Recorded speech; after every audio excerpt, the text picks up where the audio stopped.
Kita tahu bahwa kekerasan seksual itu memiliki dampak, baik dampak segera maupun dampak jangka panjang bagi kesehatan fisik dan kesehatan mental dari perempuan dan remaja perempuan yang menjadi korban atau penyintas. Dalam Undang-Undang Tindak Pidana Kekerasan Seksual sudah jelas tercantum soal hak dari korban atau penyintas ini, terutama untuk hak terhadap perlindungan, hak terhadap penanganan, dan hak terhadap pemulihan bagi korban. Dan untuk Yayasan IPAS Indonesia sendiri, kami melihat bahwa undang-undang ini sangat penting untuk memastikan penanganan terutama di area kesehatan dari korban itu sangat penting untuk bisa dipenuhi, termasuk juga pemulihan jangka panjang maupun jangka pendek bagi korban ini. Mengelola risiko. Mungkin kalau yang kita ketika ngomongnya Jawa, ngomongnya Jakarta, pasti ketika ngomongin akses kesehatan itu sudah cukup lebih baik dibandingkan daerah-daerah yang misalnya Maluku, Kepulauan Seram, atau daerah 3T misalnya. Nah itu kan mereka juga punya tantangan secara demografi, kemudian lagi berkaitan juga dengan sarana prasarana. Belum lagi untuk kesehatan bagi kelompok rentan seperti korbannya adalah disabilitas misalnya. Belum lagi ketika sumber daya manusianya, artinya petugas kesehatan itu sendiri ketika bersentuhan langsung dengan korban kekerasan. Kalau misalnya adalah kekerasan misalnya karena pencurian kemudian ada sampai terjadi kekerasan, itu mungkin akan berbeda perlakuannya dengan korban-korban kekerasan, misalnya korban kekerasan seksual. Tantangan penyediaan layanan kesehatan yang komprehensif bagi korban ya. Saya rasa tantangannya pertama ada di pendanaan.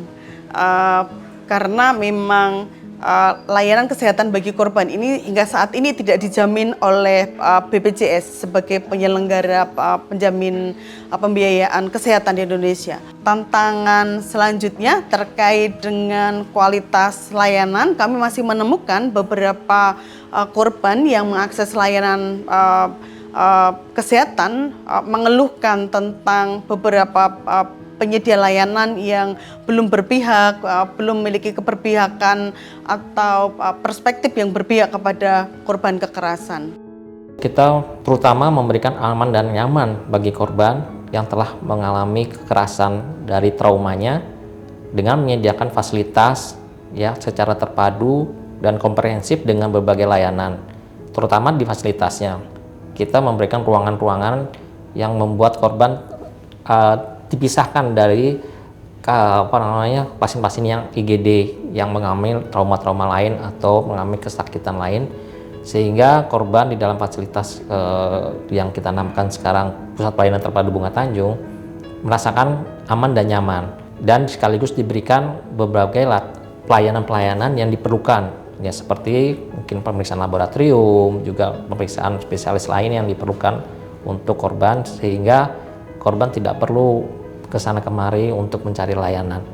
Dan ini juga terintegrasi dan berkolaborasi dengan instansi di luar medis, khususnya teman-teman dari Pusat Perlindungan Perempuan dan Anak dan pihak kepolisian, yang kita sama-sama melayani korban di dalam Pusat Layanan Terpadu Bunga Tanjung ini secara komprehensif, sehingga korban juga tidak perlu menceritakan berbagai hal atau peristiwa yang dialami berulang kali. Kita sudah dapat mendapatkan informasi layanan tersebut di dalam PPT Bunga Tanjung.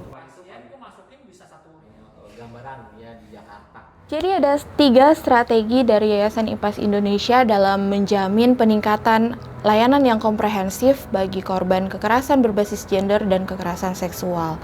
Yang pertama tentunya peningkatan kapasitas kepada 4 layanan yang menjadi pintu masuk utama, yaitu yang pertama layanan kesehatan, kemudian UPTD PPA sebagai pemegang mandat koordinasi antar layanan, dan yang ketiga itu adalah layanan bantuan hukumnya termasuk para penegak hukum dan kepolisian, dan kemudian tentunya yang tidak kalah penting adalah layanan berbasis komunitas. Yang kedua terkait dengan sustainability, tentunya kami juga merencanakan program-program peningkatan kapasitas terkait perancangan program dan juga penganggaran.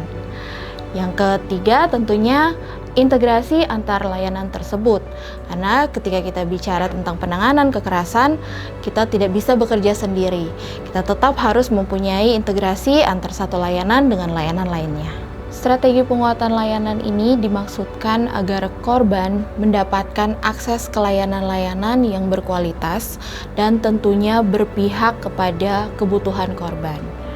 Nah, hal ini dimaksudkan dalam jangka panjang itu adalah untuk meningkatkan kepercayaan dari masyarakat dan juga dari korban itu sendiri. Penguatan sistem kesehatan untuk memastikan korban mendapatkan pelayanan yang berkualitas dan tepat waktu bagi korban kekerasan berbasis gender dan seksual itu adalah bagian dari terwujudnya salah satu pilar dari keadilan reproduksi. Karena salah satu pilar di keadilan reproduksi itu mengatakan bahwa setiap perempuan dan remaja perempuan, setiap orang sebenarnya itu perlu hidup dalam lingkungan yang bebas dari kekerasan dan juga opresi. Hal yang terpenting di dalam penanganan kasus adalah kerja berjejaring antara organisasi masyarakat sipil bersama dengan organisasi perangkat daerah, pemerintah daerah, dan juga aparat penegak hukum di dalam upaya pemenuhan hak korban secara holistik untuk memastikan korban mendapatkan pemulihan. Jadi bagaimana semakin banyak masyarakat yang tahu, semakin banyak informasi yang bisa diterima dan aksesibel, ya ini membuat orang-orang akan semakin sadar bahwa kasus kekerasan berbasis gender dan seksual itu banyak yang support, banyak yang mendukung, sehingga korban itu cukup pede gitu ya untuk menyampaikan apa yang dia alami. Untuk pemenuhan dan juga termasuk mendapatkan akses ke berbagai pelayanan publik yang diperlukan bagi korban kekerasan seksual jika mereka mendapatkan kekerasan ya berbasis gender dan seksual. Dan pelayanan kesehatan memegang peranan penting dalam pilar keadilan reproduksi ini. Kalau menurut saya sih komitmen dari semua orang, terutama komitmen dari negara untuk memastikan hak dari para korban ini itu menjadi hal yang penting, dan keterlibatan masyarakat sipil maupun masyarakat umum untuk memastikan bahwa kekerasan seksual dan kekerasan berbasis gender adalah sesuatu yang tidak bisa ditolerir lagi, sehingga sangat membantu dalam mencegah terjadinya kasus-kasus seperti ini.